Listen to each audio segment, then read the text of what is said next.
तो welcome back guys to the Guru Mantra. आज की करंट अफेयर्स की वीडियो में आप सभी का स्वागत है। तो आइए शुरू करते हैं आज की वीडियो। तो आज का पहला क्वेश्चन है, which state government has recently launched my government मेरी सरकार पोर्टल। तो किस स्टेट गवर्नमेंट ने यानी किस राज्य सरकार ने माई गवर्नमेंट मेरी सरकार पोर्टल हाल फिलहाल में ही लॉन्च किया है। तो इसके ऑप्शन है आपके A Uttar Pradesh, B Delhi, C Kerala and D Maharashtra. तो पहले मैं आपको माई गवर्नमेंट मेरी सरकार पोर्टल के बारे में बता देता हूँ। तो ये एक ऐसा पोर्टल गवर्नमेंट ने लॉन्च किया है जिसमें लोग सरकार की दी हुई स्कीम्स का फीडबैक दे सकते हैं उन्हें, यानी कि उसकी प्रतिक्रिया कर सकते हैं कि वो उनके लिए अच्छा है बुरा है, उनको किस तरह से अफेक्ट कर रहा है। और सरकार अपने आने वाली स्कीम्स के बारे में इसी पोर्टल से लोगों को जानकारी देंगे।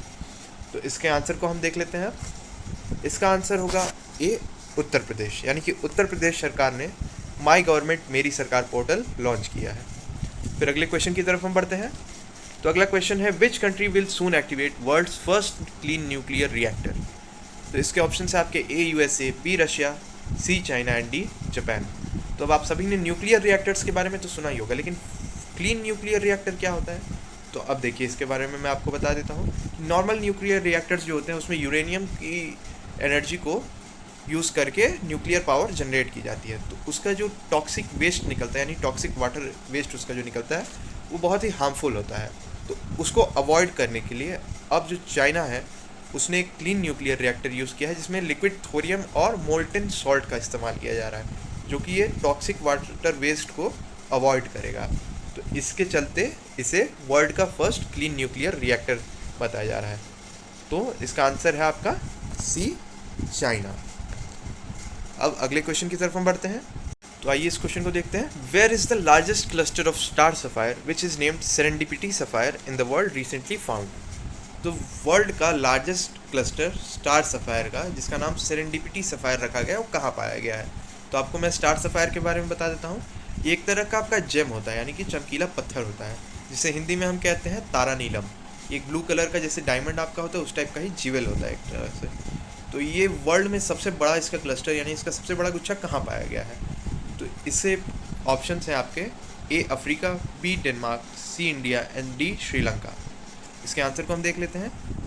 तो इसका आंसर है डी श्रीलंका।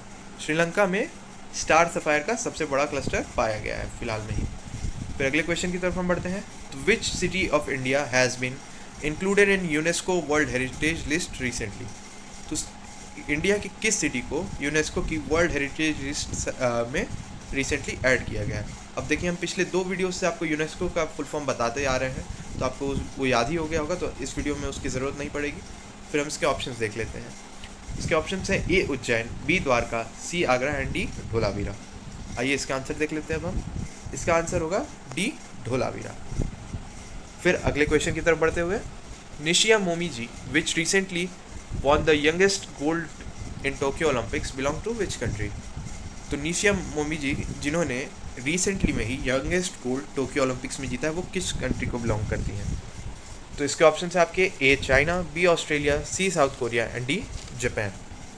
तो आइए इसका आंसर पहले हम देख लेते हैं। इसका आंसर होगा डी जापान। तो निशिया मोमीजी जो कि एक 13 साल की बच्ची है, उन्होंने यंगेस्ट गोल्ड टोक्यो ओलंपिक्स में जीता है किस स्पोर्ट में, वुमेन्स स्ट्रीट स्केटबोर्डिंग में।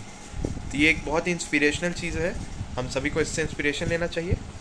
तो आइए अगले क्वेश्चन की तरफ बढ़ते हैं। तो RBI has impose the monetary penalty और which private bank for non compliance of its directions. तो आरबीआई ने किस प्राइवेट बैंक पे मॉनेटरी पेनल्टी लगाई है उसके डायरेक्शंस को ना मानने के लिए। तो इसके ऑप्शन है आपके A Axis Bank, B HDFC Bank, C Yes Bank and D Bank of Baroda.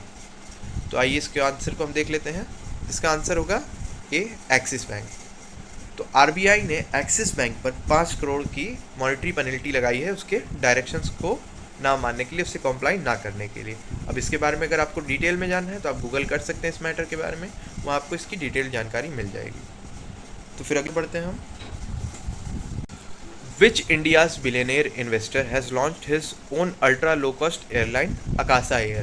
तो इंडिया के किस बिलियनियर इन्वेस्टर ने अपनी खुद की अल्ट्रा लो कॉस्ट एयरलाइन जिसका नाम अकासा एयर है वो लॉन्च की है।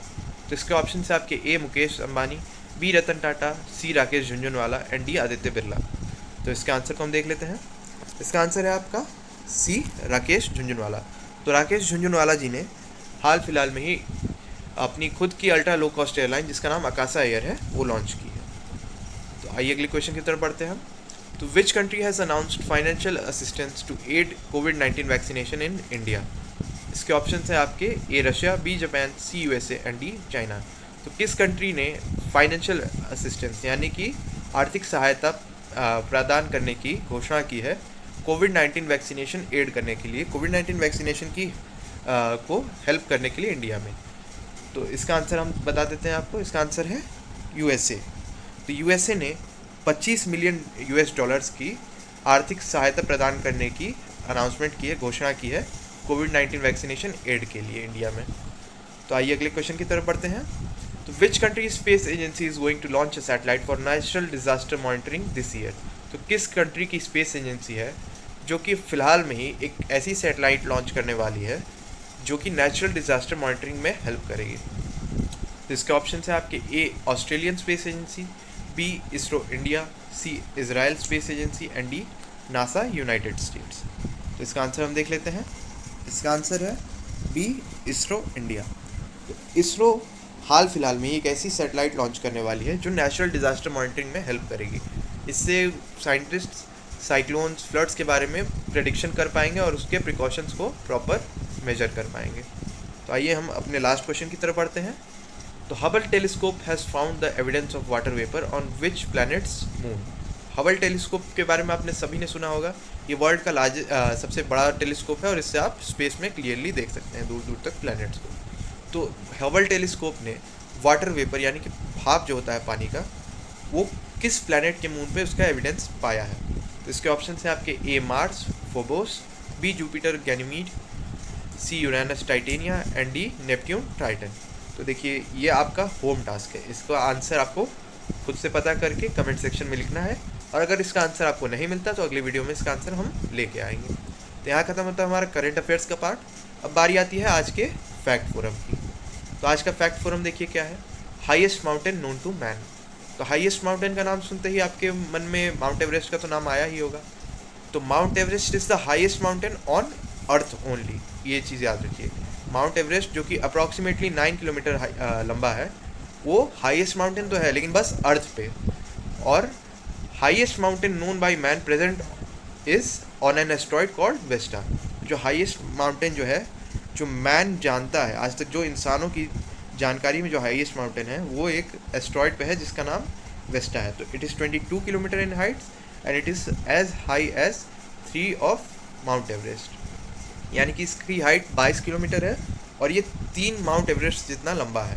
यानी कि अब 3 माउंट एवरेस्ट को एक के ऊपर एक खड़ा करेंगे तब जाके कहीं इस माउंटेन की बराबरी कर सकते हैं। तो ये है highest mountain known to man जो कि एक एस्ट्रॉइड पे है।